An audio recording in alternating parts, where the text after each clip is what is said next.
middle of the pack, not wanting to do anything too dramatic, and going to wait to see how things unfold. As Matani gets sideways into turn 8 then, moving up into fourth position, the top step of the podium, and Brian desperately trying to keep his KTM off the green stuff there. Tyler Thompson's another one of those riders, I reckon, Peter. He was in 8th crossing the line, but found himself way up. Japanese rider. How about this as an advert for the Asia Talent Cup? 3, 2, 3. As he chases Morelli away from the first corner. And of course, him and Morelli came to blows back in Sachs run after that. Goodness me. That was, oh no, who was that? It wasn't Plonk. And 4 Asia Talent Cup graduates. Yeah, brilliant. Great stuff. And it is the 54. Ring, didn't they? And look at the gap then with the chasers. They are on it. They are gonna going wide. It was somebody else then. Could have been Singapore. Or now that takes up the second place, Veda Pratama. Of course, as things finish, catch them. I think, Peter. It was 6/10 of a second. Actually, he's down into 7th place now. I think it was Mike Hugh, unfortunately. Right. So down like this, he would take second place back from Hakim Danish in the cut point. And as they come across the first intermediate split there, so I think that's it. The leading the drop, they go off the waterfall, and it is Marco Morelli who has the... I should also correct myself, those are the 3 Asia Talent Cup champions the last 3 years as well up there, as have been caught officially. Fastest rider on track is that rider there, number 7 of Benyat Fernandez. Slightest advantage. There is the 51 of our... well, so brilliant, absolutely brilliant. Superb stuff. Right, but Brian now has an Inez. And of course that group of 5 punches a big hole in the air, and that drags the other guys. Well, he is sometimes a points leader, depending on where he is. Exactly, but he's not at the moment. He'll be firmly in second place. Advantage of what? It was... oh, Mitani! Sorry, up the inside again. Into the slipstream very effectively. So it's Brian Iriarte who takes up the lead from Veda Pratama. He's finishing a position like that. There's Pugliese then. The 31 has not had a great weekend of it so far. Yeah, foot off the footrest and everything, Peter. Absolutely, he is so determined.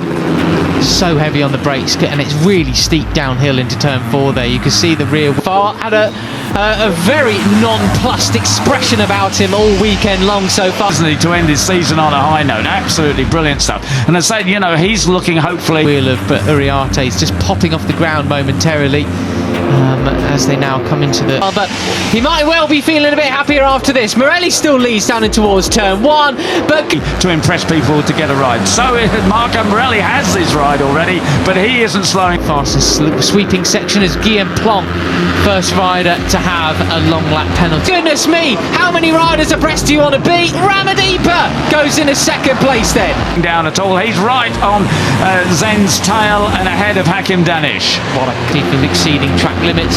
He's at 20th spot at the moment. That'll move him down likely to... And Brian Iriarte came up the inside from about 10th place to 5th place on the... What a character, what a character. Go on, Morelli as well, up into 3rd place too. Last. Right, and as you were talking about, you know, using up your tyres too much. Brakes there into the first right-hander. That is Morelli. Look, you've got to be careful, guys. You can't let him get away. This is his signing off ride from Rookies Cup. Not only has he passed 3 years, but these Pirellis are really superb tyres. They do drop off. The performance does fade away. This is getting a bit... oh, big move there for 3rd place. Benyat Fernandez already announced to join the Aspar team alongside Maximo Quiles in Moto 3 next year.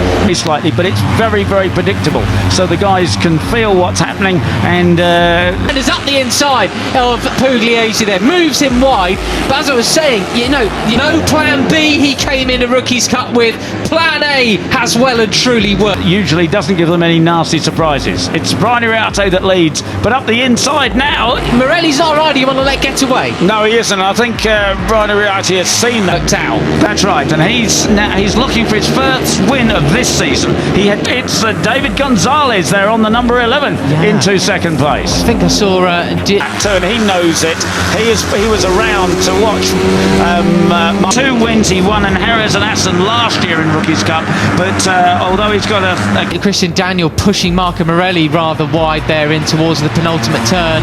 Marco Morelli be so superb at Assen, and that's why I think he moved up into 5th place and is now up into a couple of 3rds and a 2nd yesterday. He'd love to sign off with another victory there. And there we have the weave-in riders trying to avoid the other riders catching too much. Fourth place. He doesn't want to see Marco Morelli disappear, just as you said, Matt. There he is, the number 95, the Argentine 18-year-old. And he's got the 95 of Lightning for Slipstream. Morelli up the inside of Daniel again, just slots it there, goes a little bit wide onto the green. Well then, up the hill we come once again. Then it's going to be left and flick it. McQueen on top of his helmet as well. He really, a little tribute to Green then, so he might himself have a track limits warning, but they have officially been caught by the others. They've right down the waterfall. How fast can you go through here? Well, look at that, look at the gap forming. I mean, the cars film as well as he moves into second place. Veda tried to get it back. Algor car pushing on their tail, car pushing, moving up the inside, potentially, certainly of Morelli, but also Morelli's not hanging around. I'll be very interested to see the lap times this time around. Now let's on him, but missed out that time around. He also, Morelli loves the inside line here at turns 9 and 10. Potentially Daniel as well, not quite, as we see Morelli get pushed wide now by Benya. See Uriarte will be late on the brakes here, close up on that leading trio, so he comes out. We saw that yesterday. It nearly brought him a bit of grief as well, as he cut it too inside a couple of times. Fernandez moving up the inside. Danish side by side with Morelli in the background too. Out of the corner, the leading trio still have the advantage. Marco Morelli over, but it's not green there, so that nearly clipping the back wheels of various riders. That's right, but assuming that he's kept the same gearing as yesterday. So Uriarte leads from Gonzalez. I wonder now, that doesn't matter. Marco Morelli has the advantage. Keandro Fadifa, the man who he and Brian are on the short gearing, so he can do that tight line and still get a good drive. Gonzalez has got with the fellow Spanish, well, if the two Spanish can make a break. His second, who did all the leading yesterday, is in second place. These three absolutely on the green stuff. Brian Uriarte has to watch out. You know, too many excursions onto the green for it. They've got the slightest advantage over Veda Pratama in third place. But they were absolutely drilling it now, Peter. They are over a tenth of a second quicker, maybe even 2/10. And he's going to have a long lap penalty. But he's obviously trying to get away, and he's not. Second slower last time around than car pushing, Peter. The Yugoslavian rental 3 ahead of everybody else that last lap around, and that is making the difference. Not getting away from Marco Morelli.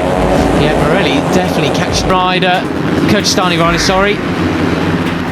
Yeah, look at this stuff, side by on board with Uriarte, leading what's now really the chasers. We're looking at Zen Mitani, the Japanese rider, just behind us. Sector by sector, isn't he? And as long as Pratama, Mitani and Danish as well. So, and hard on the brakes, the back end of the KTM hopping around there.